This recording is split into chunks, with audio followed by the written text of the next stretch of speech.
Assembly ఎన్నికల్లో ఓటమితో car పార్టీకి కష్టాలు మొదలయ్యాయి. ఇప్పటికే వరుస కేసు విచారణలో ముఖ్య నేతలు ఉక్కిరిబిక్కిరవుతున్నారు. మరోవైపు అధినేత కూతురు కవిత ఎపిసోడ్ ఆ పార్టీకి మింగుడు పడడం లేదు. మరోవైపు ముఖ్య నేతలు, మాజీ ఎమ్మెల్యేలు ఎవరి దారి వారు చూసుకుంటున్నారు. గతంలో ఫామ్ హౌస్ ఎపిసోడ్ ఎమ్మెల్యేలంతా బీజేపీలో చేరతారని ప్రచారం జరుగుతోంది. వరుస పరిణామాలతో బీఆర్ఎస్ అధినాయకత్వం ఉక్కిరిబిక్కిరవుతోంది. 10 ఏళ్ల పాలనలో ఆర్థిక అవకతవకలపై విచారణలు, మరోవైపు మాజీ ఎమ్మెల్యేలు పార్టీని వీడుతుండటంతో పార్టీలో కలవరం మొదలైంది. వీటికి తోడు కేసీఆర్ కూతురు కవిత తిరుగుబాటు తోడు కావడంతో పార్టీలో పరిస్థితి మరింత దారుణంగా మారింది.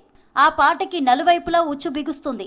అన్నిటికంటే ముఖ్యంగా కవిత తీరు పార్టీకి పెద్ద తలనొప్పిగా పరిణమించింది. ఈ నేపథ్యంలో పార్టీని ఎలా గాడిలో పెట్టాలన్న దానిపై పెద్దలు ఉక్కిరిబిక్కిరైపోతున్నారు. ఒకదాని వెనుక మరో సమస్య వస్తుండటంతో ఏం చేయాలో తెలియక తలలు పట్టుకుంటున్నారు. బీఆర్ఎస్ ని విచారణలు ఉక్కిరిబిక్కిరి చేస్తున్నాయి. ఇప్పటికే గొర్రెల స్కామ్ లో 1000 కోట్ల వరకు దోచుకున్నారని ఏసీబీ విచారణలో తేలింది. ఇదే కేసులో ఈడీ కూడా రంగంలోకి దిగింది.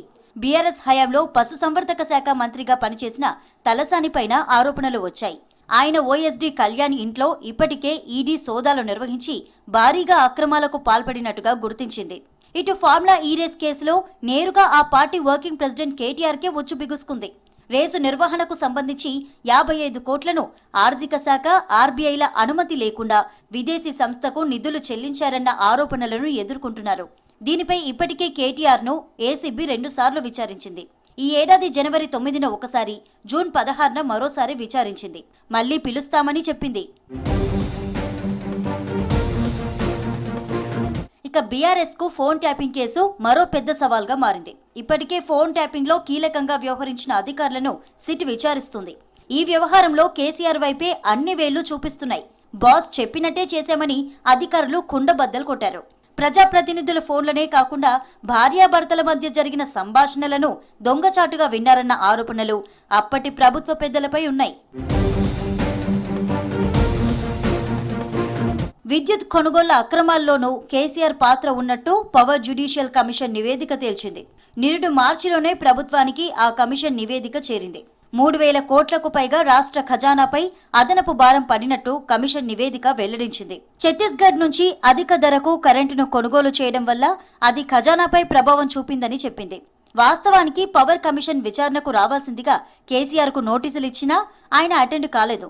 Power commission chairman justice L Narasimha Reddy తీరును తప్పుబడుతూ సుప్రీంకోర్టుకు వెళ్లి చైర్మన్ ను మార్పించారు. తర్వాత జస్టిస్ ఎంబీ లోకూర్ ను కమిషన్ కు చైర్మన్ గా నియమించగా ఆయన రిపోర్ట్ను సబ్మిట్ చేశారు. ఇక తాజాగా కాళేశ్వరం జ్యుడిషియల్ కమిషన్ విచారణ కూడా పూర్తయింది. మొత్తం కేసీఆరే చేశారని కమిషన్ నివేదిక స్పష్టం చేసింది. ప్రతి చిన్న విషయంలోనూ జోక్యం చేసుకున్నారని, మేడిగడ్డ కుంగడానికి కారకులయ్యారని తేల్చింది. భారీగా అవకతవకలు జరిగాయని, సొంత నిర్ణయాలు తీసుకున్నారని రిపోర్టు స్పష్టం చేసింది. ఈ 2 అంశాలపై ప్రభుత్వం సిట్తో దర్యాప్తు చేయించే ఆలోచనలో ఉంది. ఇప్పుడు ఈ 2 కేసులు పార్టీ అధినేతను కుదురుకోనివ్వకుండా చేస్తున్నాయి. ఇటు కాళేశ్వరం ప్రాజెక్టు నిర్మాణంలో హరీష్ రావును కమిషన్ దోషిగానే చూపించింది. ఇక పార్టీ నేతల మాట ఎలా ఉన్నా సొంత కుటుంబ సభ్యుల వ్యవహారమే పార్టీ పెద్దలకు అతిపెద్ద తలపోటుగా మారిందన్న చర్చ జరుగుతుంది. పార్టీలో కవిత తిరుగుబాటు పెద్దలకు కునుకు లేకుండా చేస్తుంది. ఈ ఏడాది ఆరంభం నుంచే కవిత పార్టీ కార్యక్రమాలకు దూరమవుతూ వస్తున్నారు. మేలో అమెరికా నుంచి వచ్చాక కేసీఆర్ చుట్టూ దయ్యాలున్నాయంటూ ఎయిర్పోర్ట్ లోనే బాంబు పేల్చారు.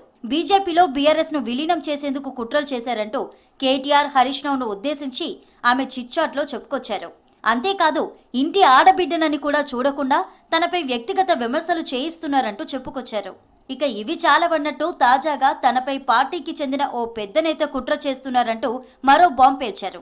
నల్గొండ జిల్లాకు చెందిన పార్టీ సీనియర్ నేత జగదీష్ రెడ్డిని లిల్లీ పుట్ అని కామెంట్ చేశారు. పార్టీని సర్వనాశనం చేశారని ఆరోపించారు. అమెరికా నుంచి వచ్చాక ఆమె పార్టీకి దూరమయ్యారు. తెలంగాణ జాగృతిని బలోపేతం చేస్తున్నారు. ఇప్పటికే దేశ విదేశాల్లో కమిటీలను వేశారు.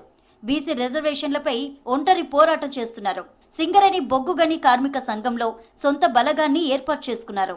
సందర్భం దొరికినప్పుడల్లా పార్టీ నేతలపై ఆమె విమర్శలు చేస్తూనే ఉన్నారు. అయితే కవితను ఇప్పటి వరకు కేసీఆర్ పిలిపించుకోలేదు. సర్ది చెప్పనూ లేదు. ఆమె విషయంలో సైలెంట్ గా ఉండాలని పార్టీ నేతలకు అధినేత చెప్తున్నట్టుగా సమాచారం. ఇక విచారణలు ఒకెత్తైతే పార్టీలో కొందరు సీనియర్ నేతలు, మాజీ ఎమ్మెల్యేలు గులాబీ పార్టీకి గుడ్ బై చెప్పేందుకు రెడీ అవుతున్నారు. పార్టీలోని పెద్ద లీడర్లే కేసుల్లో చిక్కుకుంటుండటంతో ఆ కేసుల చుట్టూనే తిరగాల్సి వస్తుందని సన్నిహితుల వద్ద చెప్పుకుంటున్నారు. ఇలాంటి సమయంలో తమ రాజకీయ భవిష్యత్తుకు ముప్పు ఏర్పడుతుందనే ఆందోళనలో ఉన్నారు లీడర్స్.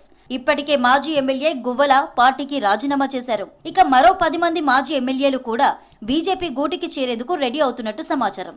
అందులో ఎమ్మెల్యేల కొనుగోళ్లకు సంబంధించి మోయినాబాద్ ఫామ్ హౌస్ వ్యవహారంలో ఉన్న ఎమ్మెల్యేలు కూడా ఉన్నట్టు తెలుస్తోంది. బీరం హర్షవర్ధన్ రెడ్డి, రేగా కాంతారావు, పైలట్ రోహిత్ రెడ్డి బీజేపీలో చేరబోతున్నారనే టాక్ వినిపిస్తోంది. బిఎల్ సంతోష్తో మంతనాలు జరిపారన్న టాక్ కూడా ఉంది. ఈ నెల 9న 5 బీఆర్ఎస్ మాజీ ఎమ్మెల్యేలు ఢిల్లీ వెళ్లి బీజేపీలో జాయిన్ అవుతారని సమాచారం.